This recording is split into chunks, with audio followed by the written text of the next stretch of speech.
ஒரு காலத்தில் பசுமையாக இருந்த ஒரு சிறிய கிராமத்தில் மினு என்ற பெயருடைய ஒரு அழகான பூனை வாழ்ந்து வந்தது. மினு மிகவும் புத்திசாலி. ஆனால் அதைவிட அலுப்பு படுமை அதிகம். எந்த வேலையையும் நாளைக்கு தள்ளுவதுதான் அவளின் பழக்கம். ஒருநாள் கிராமத்தில் ஒரு அறிவிப்பு வந்தது. இன்று இரவில் பெரிய மழை. அனைவரும் தங்கள் வீடுகளை வலுப்படுத்திக் கொள்ளுங்கள். கிராமத்தில் உள்ள மிருகங்கள் எல்லாம் தங்கள் குடில்களை சரி செய்ய ஆரம்பித்தன. முயல், நரி, குரங்கு எல்லாரும் பிஸியாக வேலை செய்தார்கள். ஆனால் மினு, அது பெரிய மரத்தின் கீழே படுத்துக்கொண்டு சொன்னது, இப்போது வெயில் இருக்கு, இப்பவே என்ன வேலை, மாலைக்கு பார்த்துக்கலாம். வீட்டுக்குச் செல்லும் ஒவ்வொரு மிருகமும் மினுவிடம் கேட்டது, மினு, நீ வேலை செய்யலையா? அதற்கு மினு, போங்கோ, இன்னும் நிறைய நேரம் இருக்கு. ஆனால் மாலை வந்ததும் வானம் கரிய மேகம் சூழ்ந்தது. காற்று வீசியது. பெரிய பெரிய மின்னல். மினு பயந்தது.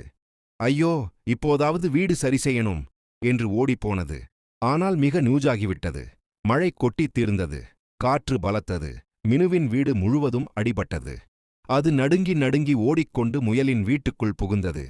முயல் அதை பார்த்து சொன்னது, மினு, நாங்கள் எல்லாம் நேரத்திலே வேலை செய்தோம். நீயும் செய்திருந்தால் இப்படி ஆகாது. மினு வருந்தியதோடு அவன் உண்மையை உணர்ந்தது. மறுநாள் காலை மழை நின்ற பிறகு அது பயிற்சி எடுத்தது. வேலைகளை இழுத்தடிக்கக் கூடாது. அன்று முதல் மினு எந்தப் பணியையும் உடனே செய்து முடிக்கும் நல்ல பழக்கத்தை வைத்துக் கொண்டது. கிராமத்தில் உள்ள அனைவரும் மினுவை பார்த்து பெருமைப்பட்டார்கள்.